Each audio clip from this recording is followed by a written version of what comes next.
Good afternoon, everybody. This is Bonnie Vandermeulen, Training Coordinator for Wisconsin Facets. On behalf of our entire Wisconsin Facets staff, I'd like to thank you for joining us today. Our webinar today is on self-directed IEPs. Our TIG group is going to be talking about the College and Career Ready IEPs. Our presenter today is Jen Hilgendorf.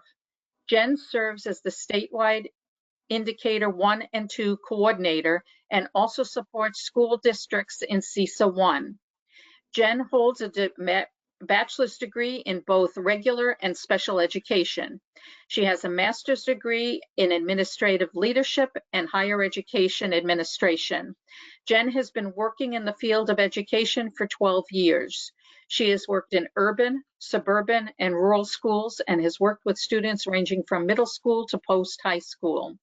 Jen is committed to increasing post-school outcomes for students with disabilities relating to employment and education, as well as increasing graduation rates for students with disabilities to reach their post-school outcomes.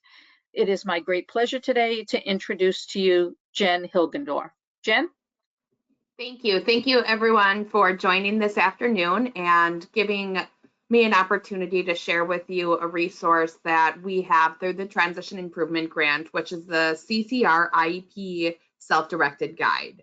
So we're going to be digging into that later today, but this is a resource that is very near and dear to my heart, as it was something that I had the opportunity to start to put into practice when I was working with students in the classroom, and being able to see them understand the components of their IEP and feel comfortable presenting and being an active participant in the meeting just really proves the importance of what we can do to prepare students so that they can be involved in their IEP meetings. And we know that self-advocacy and self-determination increases outcomes for students. So I just am very excited to share this resource with you today. So our objectives today is we will be talking about the value of self-advocacy for youth, particularly related to their post-school outcomes. And then we will have the opportunity to go through the CCR self-directed guide, and you guys will have the opportunity to ask any questions that you might have. So as we are thinking about self-advocacy as support for students, we know that what we do when students are in school matters. And that doesn't mean waiting until high school. We know that starting that self-advocacy process for youth with, especially youth with disabilities in earlier grades, such as elementary school and middle school, can have a really lasting impact on outcomes once they leave high school.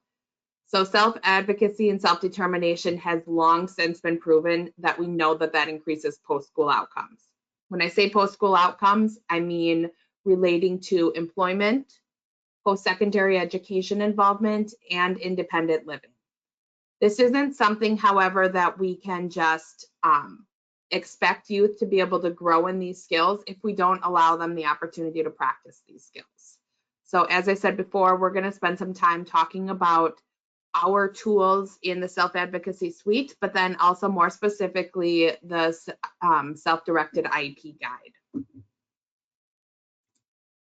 So just want to show you a couple of things before we get started. We know through research that has been done through the National Technical Assistance Center on Transition, the collaborative, that there are specific predictors or opportunities that students have when they're in school that can greatly increase outcomes once they leave school. So this chart that you're looking at here are some of the predictors that NTACT identifies as high yield strategies that should be put in place for youth with disabilities to increase their outcomes. You see across the blue bar on the left, as you're looking from top to bottom, goal setting, self-advocacy and self-determination, and youth autonomy and decision making. These are those predictors or those opportunities that we want to infuse into students' education when they are still in school as a part of their IEP services, either through specially designed instruction or pre-employment transition services as a part of their post-secondary transition plan. We know through research that has been done that goal setting, so that's a top one, students being able to set their own goals and identify the steps that they need to do to meet those goals, greatly impact involvement in post-secondary education. So that can be anywhere from four-year college all the way to short-term training opportunities. And goal setting also greatly impacts employment, so competitive employment for youth with disabilities once they leave high school. As we look at the opportunity to build self-advocacy and self-determination skills, again, we see that has a great and lasting impact on education as well as employment once youth leave high school. And finally, the same for youth autonomy and decision making. Again, greatly impacts education and employment once youth leave high school. So we know that having these opportunities when students are still in school have a direct correlation to their success once they leave school. However, we also know that it's not something that they can just develop these skills without giving the opportunity for instruction and strategic practice.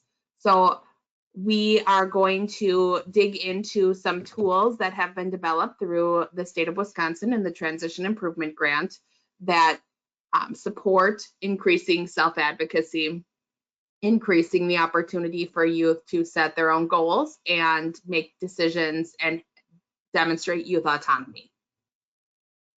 If you are interested in seeing all of the post-school predictors as highlighted through NTACT, you can click on this link right here on your PowerPoint. That will bring you directly to the full grid that you're seeing here that indicate all of the post-school predictors. So this slide here brings you into all of the tools that we have through the Transition Improvement Grants Self-Advocacy Suite. Now, I know that this is typically a separate session that occurs on these Wisconsin Facet webinars. However, just wanted to bring this up so you know that these resources are available for you. We won't be able to watch the video today. However, in this PowerPoint, if you click this middle picture here with the woman on the computer screen, you can hear a description of all of the TIG Self-Advocacy Suite tools. These tools, which include the CCR Self-Directed Guide, are ways to provide instruction and opportunities for students to grow in their self-advocacy skills. If you are interested in learning about any of the other tools, I do have them all linked on these images throughout this page. I do want to at this time just pause and see if there are any questions specific to TIG Self-Advocacy Suite or any of the research behind self-advocacy and increasing post-school outcomes.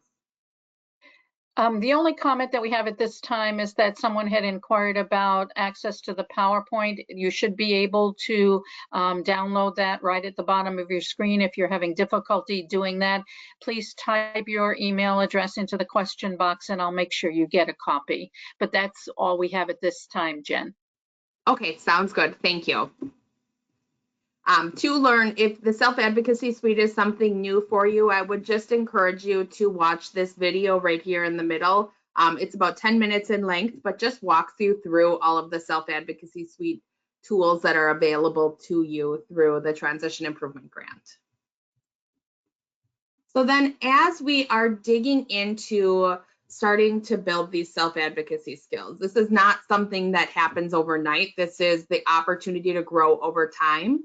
And I want to share with you guys a tool that can help to build understanding about where self-advocacy skills may lie for each student individually.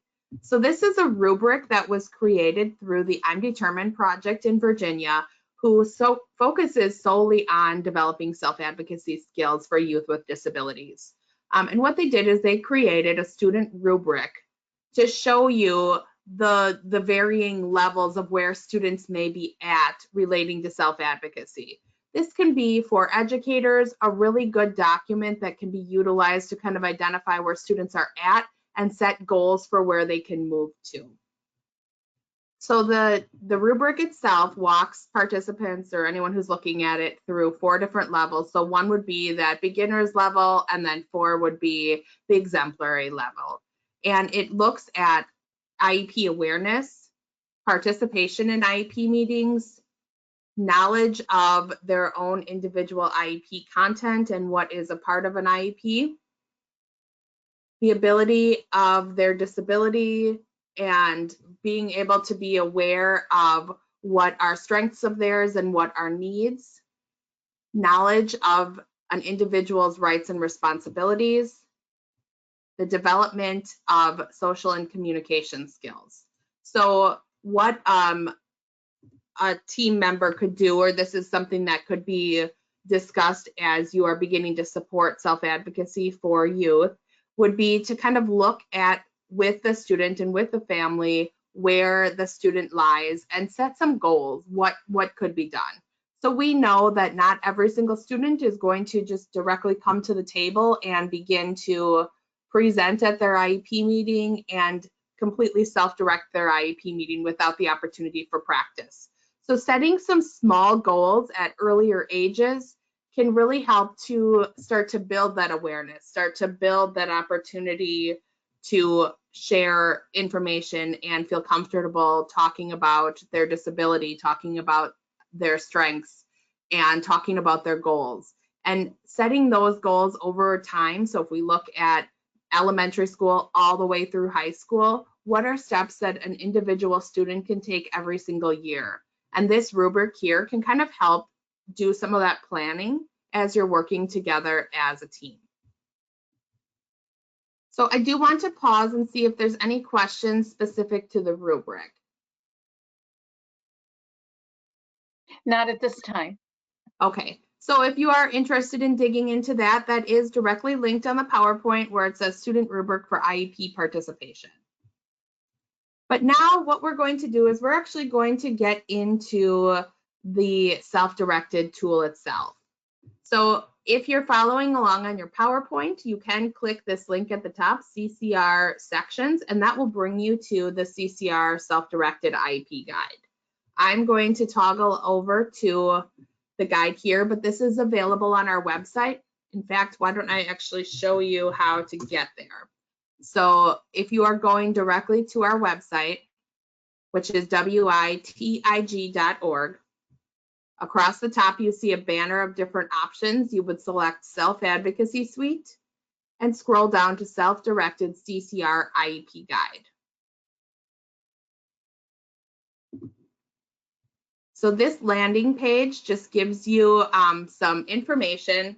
And just to go through, so this document was created to help inform students about the CCR IEP forms and the whole process of an IEP meeting in a very student-friendly way. The document can be used to support pre-planning for a student's IEP meeting, as well as for the student to be able to understand the components of their CCR IEP. One thing that's really important to note is that the document itself is not just a compliance document. It's something that we built so that it could be used as a tool to make positive changes for students with disabilities, meaning that they could start to understand the different sections of the IEP and could speak into different needs that they have to make their student individual education plan run smoothly and really be in the driver's seat. So we feel that this document, this process could be used to really raise high expectations for students and really push on self-advocacy. If you are interested in just downloading one of the forms, so here you can download a fillable form and here you can download a printable form, and I'm just going to show you what that looks like here. This starts out with a overview to an educator talking about what to expect, what you can do to get started. It also highlights that student rubric IEP participation through I'm Determined, and also links you to all of the learning resources through the Department of Public Instruction relating to CCR IEPs. You also have a Getting Started checklist, which we'll go through a little later. and then it brings you directly into the form. So you can see here, this is something that can be downloaded and used with students. We want to think about this as an individual student. And here they really can capture all of their information in the pre-planning for the IEP, but then also can be used as a way to take notes or participate throughout the IEP process. As you scroll through each of the sections, you see that there are self-advocacy tips for youth.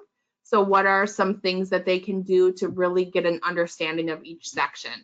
But then this document itself follows the basic forms of the IEP. So there's a definition and description for youth for each one, and there are some questions or ways to participate, and then finally those self-advocacy tips. So again, this can be downloaded here for the fillable form and here for the printable form. But what I'm going to jump into is our online step-by-step guide. So this is a way that we really could be working more individually with students and families to prepare and plan for IEP meetings and make sure that we're engaging all members of the team. So, excuse me, Jen, there is a question that relates to what you're talking about now, so I'm sorry that I interrupted, but it said, No problem. would the school be helping the student with all of this, or is it up to the parents to do this, and can parents ask the school to help? So if this is something that you're interested in your son or daughter utilizing, I would talk to your son or daughter's case manager and talk about the importance of self-advocacy and how a tool like this, you would like to start using this to begin building those self-advocacy skills in your son or daughter. Again, if it's not something that's required by educators to use, it's a tool. However, as a parent, if this is something that you feel is important, I would definitely reach out to your son or daughter's case manager to discuss this and how this could be utilized. Okay, thank you. Absolutely. So then, as you see, this Google page, I'm sorry, I couldn't think of the word.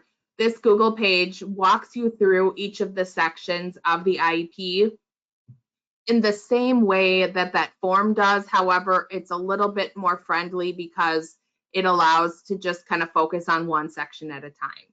My recommendation would be to utilize this step-by-step guide with either a printed or a fillable form as you're kind of going through and working on this process. So as we think about getting started, what are things that we want to dig into to kind of start this process? So the first would be making sure that all recent assessments are gathered and reviewed with the students so that they really get a strong understanding about what their assessments are demonstrating.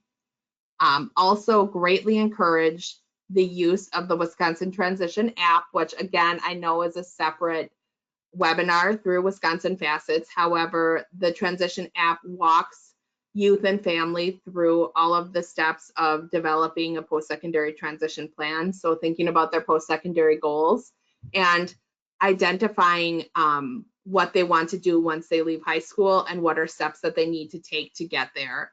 So definitely recommend using the Wisconsin Transition app in addition to this form.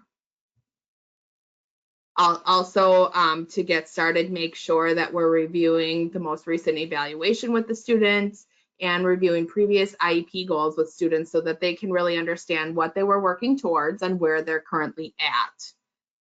The next step would be to make sure you review and discuss previously specially designed instruction with the student. So when we think about their IEP minutes specifically, how are those directly connecting to their goals that are in their IEP, and how have they helped to support that? Finally, making sure to review and discuss current accommodations or modifications that the student might have so that they can have an understanding of why those are in place.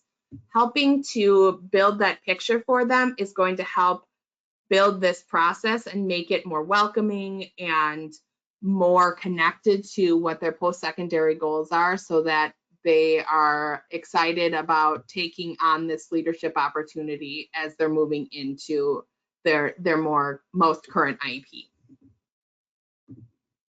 The next section, if you look on the left, is student and parent letters.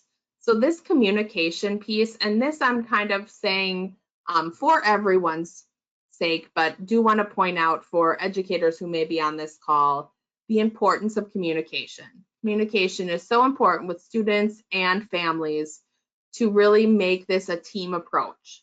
So how do we connect with youth and make them excited about this process? And then how do we connect with family and make them also a part of this process? So here you'll find 2 sample letters that can be used for youth and family members to begin to initiate the discussion around why we would want to use self-directed IEPs and what are things that we can do together as a team to make that happen.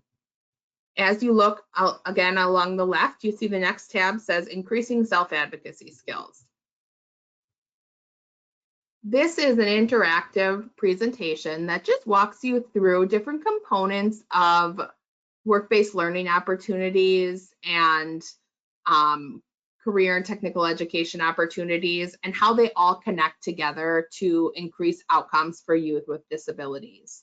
This is not something I'm going to go through at this time. However, it does give you just a good picture of how things that are going on within a school district can all work together to increase outcomes for youth. And then as you see at the bottom, there's a short YouTube link here that just gives you a short explanation on the CCR IEP guide. So I want to circle back to that question I received from a family member. How could you reach out to your son or daughter's case manager perhaps? And my recommendation would be to just share this link and say that this link right here is something that you want them to watch and have a conversation about how you can make that happen for your son or daughter. Then the next tabs you'll see along the side, you'll see 6. These are the 6 different sections of that guide that I had previously pulled up. So the first section is welcome to my CCR IEP meeting. Here, our big push is for youth to know who their team members are and how they support them as an individual. So thinking about family members, how the family member supports them in growing and meeting their post-secondary goals, school-based staff, and how they all work together to support the individual student in meeting their post-secondary goals, and then any outside agencies that may be a part of the team and how those work together. Here, the student or whoever's going through this document can download the first section. I'm just going to jump back into it. Sorry for jumping around, but just show you, it gives you a guide where the student can list the names of all of their IEP team members and the role, as well as their contact information, and a spot to identify and start to think about how they support me as an individual. So an example here would be if you listed a speech and language pathologist, you would list their name here, their role, speech and language pathologist, their contact information, how can the student specifically get in contact with them, and then how do they support me? You might write, this person works with me on my speech so that I'm able to talk to people that I don't know very well and advocate for my needs. So really getting specific about how all of the members work together to support the student. So that is the first section of the meeting. The second would be outside agencies.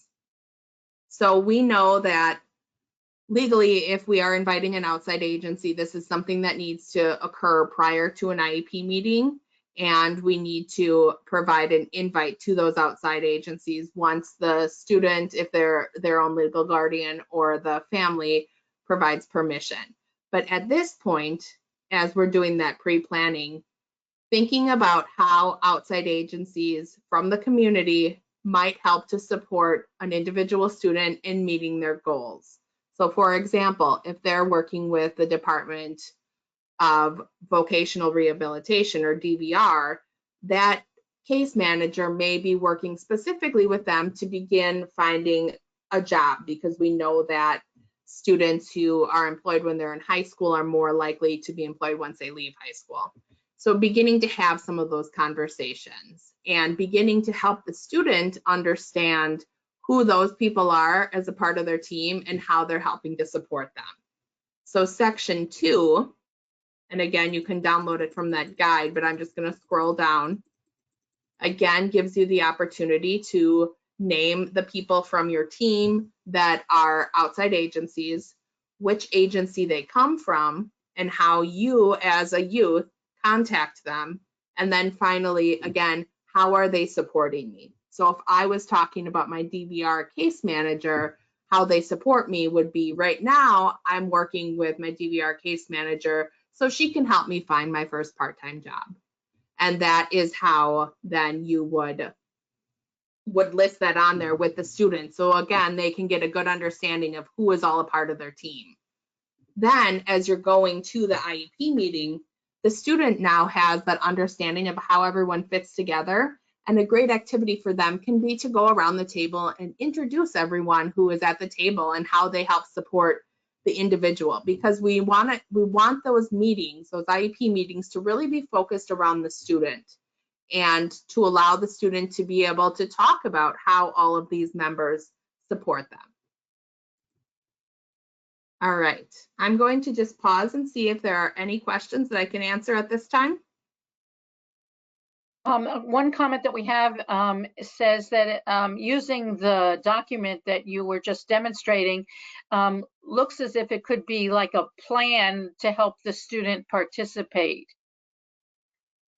Absolutely, yes. So when I use this in the classroom, when I was a special education case manager, or a document very similar to this, I would sit down with the students and fill this out ahead of time and have them like do some exploration, do some thinking.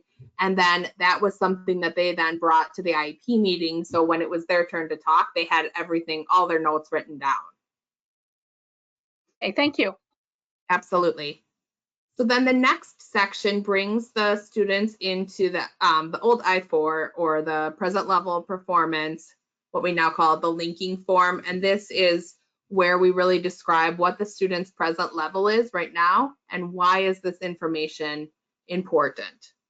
So some self-advocacy tips, ways that we can start to build this understanding, allow the youth to review with the case manager current level data, ask questions, have the case manager ask questions to make sure that the youth understands what that means. Have the youth think about how this is going to support college and career readiness. So once they leave high school, how is having this understanding, really knowing where I'm at, going to help me meet those post-secondary goals related to post-secondary education and career readiness. And then finally, as youth, remembering that disabilities come in different forms and affect people in different ways. So working together as a team to determine and really get a true understanding of how their disability affects their learning and participation in school and activities, so that they can be able to talk about that with potentially community organizations that they're working with once they leave high school, an employer, or when seeking accessibility services at a post-secondary institution. So really getting a deep understanding of those 3 areas is what's going to help youth get an understanding of what to expect in that I-4. So I'm going to jump back to this form and show you what that looks like here. So again, you see that same information from the guide. This describes me right now, has me think about why is this information important, and has those same self-advocacy tips that we just talked about. So when preparing with the youth on this section, talking about strengths, what are things that I do really well? Talking about youth's academic skills, so specifically reading, writing, and math.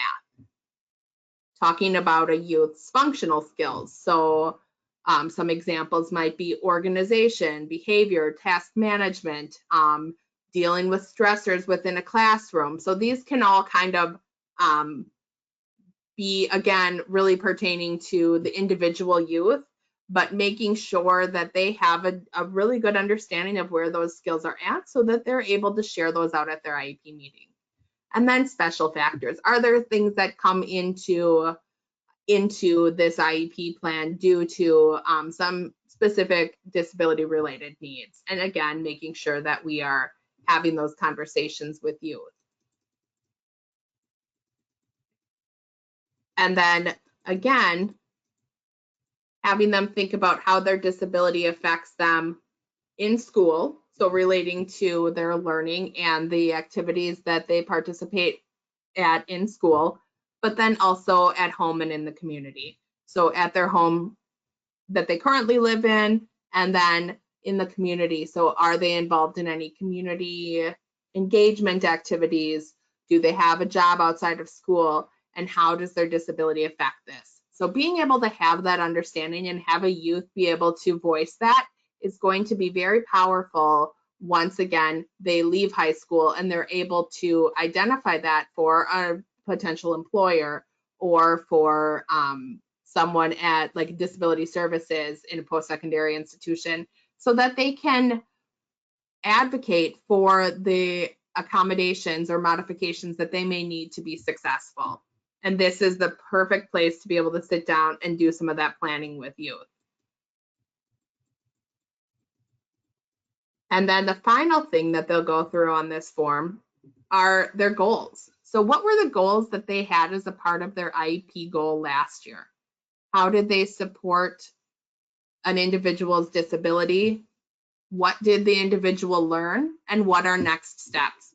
So here you can have the previous goal, and then how am I doing? What have I learned? So that this is a great activity then during that IEP meeting for the student to be able to report out, what were my goals last year and where am I at now? What are next steps that I might have? So then as we're thinking about next steps, we're looking at current goals in the IEP meeting. What are my goals that we're going to set this year? And what steps will I do to make sure that I'm achieving these? Again, this puts the youth in the driver's seat rather than a passive participant at the IEP meeting. I do want to stop and ask if there are any questions related to those first two parts. Yes, we have a person who is interested in knowing where they can actually get a copy of the forms. Can you just repeat that again? Yes, yep. Let me, I'm just going to go back and show you going to our website, which is witig.org. And then when you're on our website, it looks like this, and you have this bar across the top. You would select Self Advocacy Suite, which is the fourth one over. And then you would select Self-Directed CCR IEP Guide. From there, then, when you click on that, it brings you to this landing page. And right at the top, you can download the fillable form and the printable form. Okay, thank you. And if in fact they have any other questions, might they be able to talk to you about it? Absolutely. So on the final slide of this presentation, you have our team's contact information, and feel free to reach out to me. I'm happy to answer questions about this. Okay, that's all I have right now. All right, sounds good. Thank you. So then as we are, so I'm bringing this back. We were just at setting goals for the IEP year and what are steps that the student would take to achieve those goals. We then move into how are we going to make that happen? So those steps, those should be incorporated into that specially designed instruction that youth have as a part of their IEP meetings. So here, students can identify what are lessons or what are some opportunity that they will have to work with a special education teacher or potentially some related service providers to meet their post-secondary goals. So those would be those minutes that we talk about in an IEP meeting. And having a youth be able to understand what those specially designed instruction minutes mean, or what that time that they're being provided that instruction from special education can really help to connect a couple of things. One, the buy-in from youth so that they can see that the instruction that they're receiving when they're in school directly relates to meeting their goals once they leave school.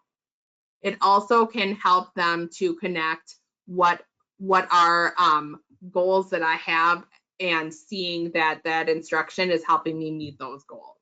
So this is an important piece and is something to really dive into with the students so that they have a deep understanding of what their special education minutes or their specially designed instruction minutes mean, and to be able to share that in an IEP meeting so that everyone and the team can also have that conversation to make sure that those are directly connected to the youth's goals.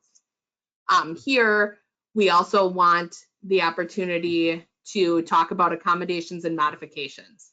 So it provides in, again, youth-friendly language, what is an accommodation? And then below, what is a modification?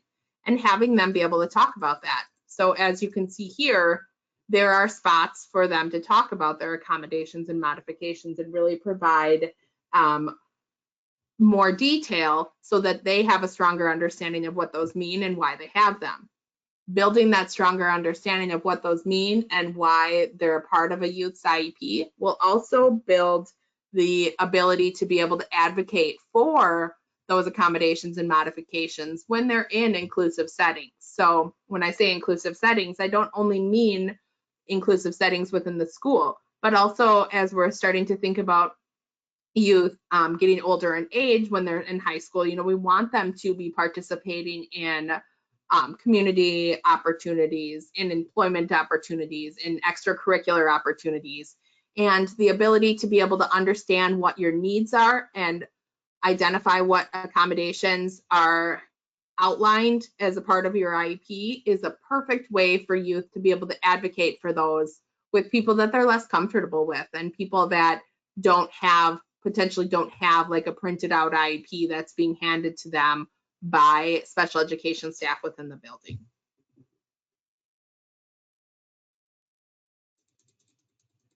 And then the final part of this form then is talking about that family engagement piece. How, as a family unit, can we work together to help my son or daughter meet their goals? So being able to have that conversation and being able for a youth to identify that to an IEP team can be very powerful. So again, I do want to pause and see if there's any questions before we go on to the next section. Where do you believe the information on this website would be best used as far as for a parent? Should the parent be prepared with all of this and maybe go over it with their student in advance, as you had mentioned, just for the student as well? I can speak from the lens of a special education teacher. I utilize this with a student. Again, my recommendation would be to go back to your son or daughter's case manager and talk about how you could collaboratively use this together, because I think that if we can merge, what's going on at home with what's going on at school, that we can have more of a vested interest from everyone to build success for students. And then I have another question. Is this a good reference to use when people are putting together their post-secondary plan, the PTP? So I'm actually going to bring you into that section now, and we're going to talk about that. So this last section is going to be a great frame of reference to use as you're developing that post-secondary transition plan. Okay, thank you. Absolutely. So then this last part talks about the PTP. And here, it brings you directly to our Wisconsin Transition app. And I'm going to just open that up to show you. Again, this is typically a different webinar that occurs. So I'm not going to spend a lot of time digging into this, but please know that this is here. It's a website. It's an app that can be downloaded, and it's the opportunity to go through each of the different sections of the PTP. So thinking about post-secondary goals, thinking about pre-employment transition services, thinking about courses that students will be engaged in to meet their their post-secondary goals. This is really helping provide youth and family a roadmap to the future. You can select this start a PTP and you can go through and answer all these questions, and it builds a roadmap for you of what goals you as an individual have and what are steps that you want to take to meet those goals. So we strongly encourage the completion of this application and then downloading and sharing the report with family members and then with teachers, because then that can drive how we're moving forward with the post-secondary transition plan. So as we're thinking about then this section, how does the PTP inform your CCR IEP? You want to start thinking about what your goals are for the future and how those go directly and connect directly to what are services and goals that you have within your IEP. So I'm just going to walk you guys through this final section.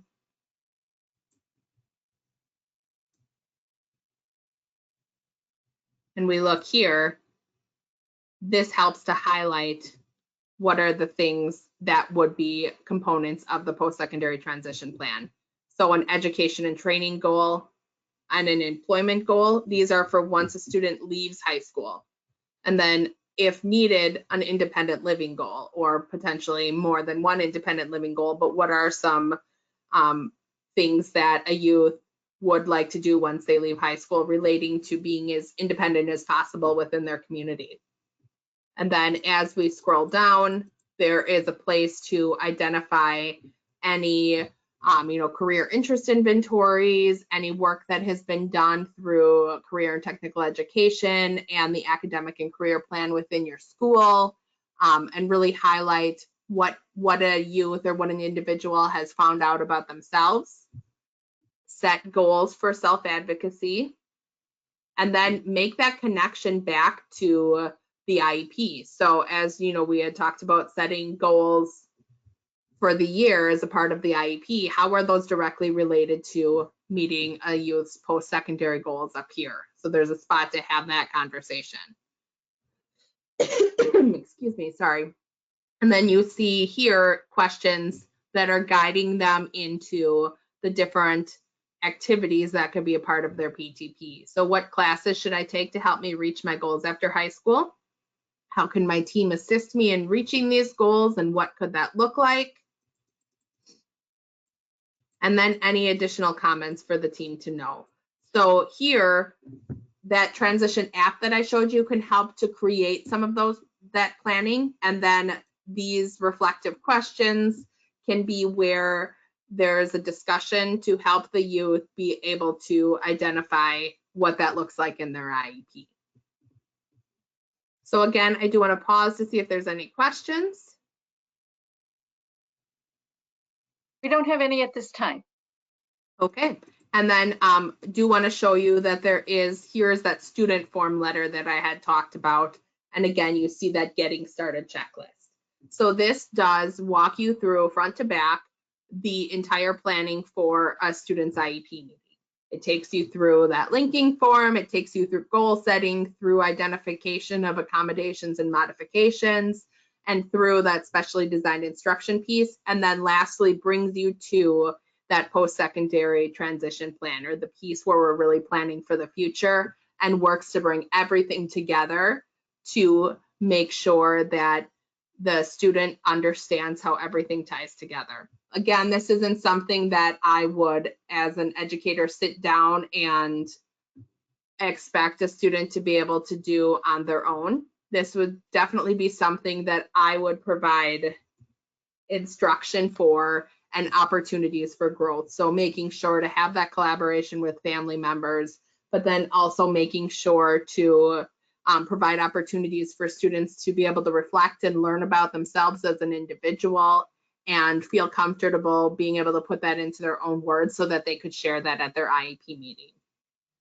So again, all of the tools that I went through today are available on our TIG website and are also linked on this PowerPoint presentation. And if you do have any questions as you're getting into the form or for reaching out to schools and talking about that, please feel free to contact me. My contact information is right here, my email and my phone number, and I'm happy to answer any questions.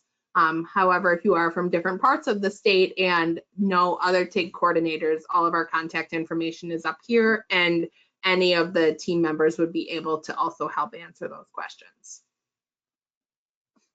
We don't have any other questions except for a comment that says, thank you for sharing this information with us today. It was very informative. Thank you guys very much for joining me this afternoon, and I look forward to more opportunities being built for youth to be able to utilize this within their IEP meetings and planning for their IEP meetings to increase self-advocacy. Well, thank you as well, Jen. We greatly appreciate your webinar today. This will conclude our webinar. We'd like to thank everybody for joining us today. Please be reminded that Wisconsin Facets has over 100 scheduled trainings and webinars for the year 2021. Please feel free to check out our website calendar and register for any of the upcoming trainings that may be of interest to you. Also, please watch for that short evaluation that will be coming your way after the live presentation. That evaluation helps us to know what types of webinars we should be providing you in our next calendar year. And again, thank you for joining us. Thank you, Jen, and everybody have a great and restful day. Bye-bye now. Thank you very much.